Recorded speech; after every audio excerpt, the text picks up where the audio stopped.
साईं बाबा की यह कथा उन कथाओं में से नहीं है जो किताबों में छपी मिल जाएं। यह वह घटना है जो शिरडी की मिट्टी में दब गई थी, जिसे बहुत कम लोगों ने सुना और उससे भी कम लोगों ने समझा। यह कथा न तो चमत्कार दिखाने के लिए है, न ज्ञान देने के लिए। यह कथा सीधे दिल पर वार करती है और वहीं ठहर जाती है। उस समय शिरडी में अकाल की छाया थी। खेत सूखे पड़े थे, अनाज के दाम आसमान छू रहे थे। लोग पेट भरने के लिए तरस रहे थे। दिन में धूप आग उगलती थी और रातें भूख से लंबी लगती थीं। उसी शिरडी में एक साधारण सा व्यक्ति मस्जिद में बैठा रहता था। फटी कफनी, सिर पर कपड़ा, हाथ में चिलम। लोग उसे साईं कहते थे। कुछ मानते थे, कुछ डरते थे, कुछ मजाक उड़ाते थे। एक शाम सूरज ढल रहा था। मस्जिद के बाहर कुछ लोग खड़े थे। सबके चेहरे पर चिंता थी। तभी एक नौजवान गुस्से में बोल पड़ा, अगर बाबा भगवान है तो हमारे घरों में अनाज क्यों नहीं? बच्चों की आंखों में आंसू क्यों हैं? यह बात सीधे साईं बाबा के कानों तक पहुंची। बाबा ने कुछ नहीं कहा, न डांटा, न समझाया। बस चिलम नीचे रखी और धीरे से उठ खड़े हुए। बाबा मस्जिद से बाहर निकले। उनके कदम सीधे गांव के सबसे अमीर सेठ के घर की ओर बढ़े। वही सेठ जिसके गोदाम भरे हुए थे, लेकिन दरवाजे बंद थे। रास्ते में लोग पीछे पीछे चल पड़े। किसी को समझ नहीं आ रहा था कि बाबा क्या करने वाले हैं।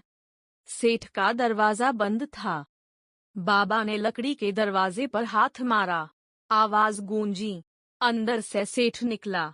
जैसे ही उसने बाबा को देखा, घबराया।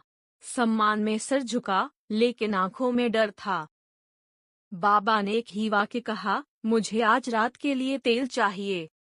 सेठ चौंक गया। अकाल में तेल?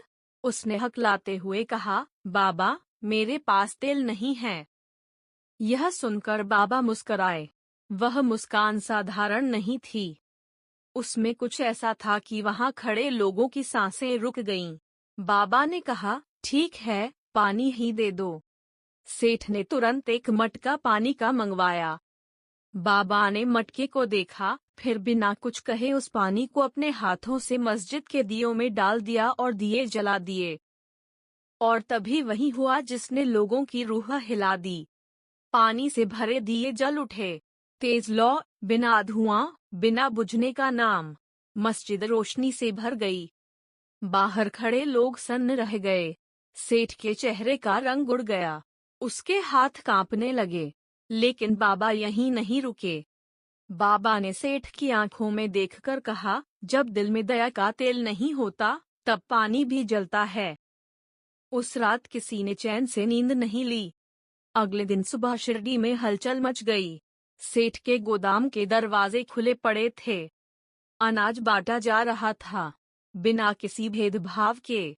अमीर गरीब, ऊंच नीच, सब एक कतार में खड़े थे। सेठ खुद हाथों से अनाज दे रहा था, आंखों में पश्चाताप के आंसू थे। लोग बोले, बाबा ने सेठ को बदल दिया। लेकिन साईं बाबा ने उस दिन एक ऐसा काम किया जो बहुत कम लोग जानते हैं। उसी दिन दोपहर को एक और व्यक्ति मस्जिद आया। उसके कपड़े फटे थे, आंखों में गुस्सा और दर्द भरा था। उसने बाबा से कहा, बाबा, मैंने सब खो दिया। घर, पैसा, इज्जत। अगर आप सच में सब जानते हैं, तो बताइए, मेरे साथ ऐसा क्यों हुआ? बाबा ने उसे बैठने का इशारा किया। फिर चुपचाप सामने पड़ी मिट्टी उठाई और उसे अपने हाथ में मसलने लगे। मिट्टी हाथ से गिरती रही।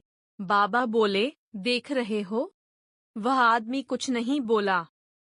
बाबा ने कहा, जब तक मिट्टी को मसलो नहीं, तब तक वह मजबूत नहीं बनती। जब तक इंसान टूटता नहीं, तब तक वह भगवान को पहचानता नहीं। वह आदमी रो पड़ा।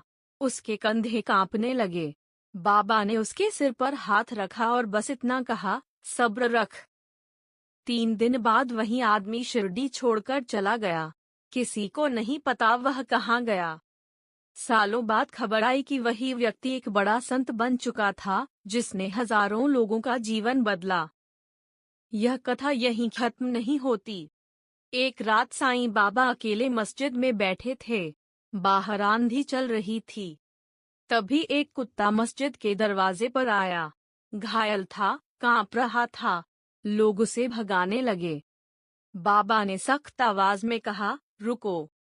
बाबा उठे, उस कुत्ते को अंदर लाए, अपने हाथों से उसके घाव धोए, रोटी खिलाई। लोग देख रहे थे, लेकिन समझ नहीं पा रहे थे। बाबा ने कहा, जिसे तुम तुच्छ समझते हो, वही आज तुम्हारी परीक्षा है। अगले ही दिन शिरडी में प्लेग फैल गया। कई लोग बीमार पड़े। वही लोग जिन्होंने कुत्ते को भगाया था, सबसे पहले बीमार हुए। जो लोग बाबा के कहने पर रुके थे, सुरक्षित रहे। लोग डर गए, बाबा के चरणों में गिर पड़े। बोले, बाबा बचा लो। बाबा ने कहा, डर उसी को लगता है जिसने प्रेम नहीं किया। यह कहानी सिर्फ चमत्कार की नहीं है, यह कहानी चेतावनी है। साईं बाबा कभी यह साबित नहीं करते थे कि वे भगवान हैं। वे यह दिखाते थे कि इंसान कितना छोटा और कितना बड़ा बन सकता है। वे कभी भविष्य नहीं बताते थे, लेकिन वर्तमान को हिला देते थे।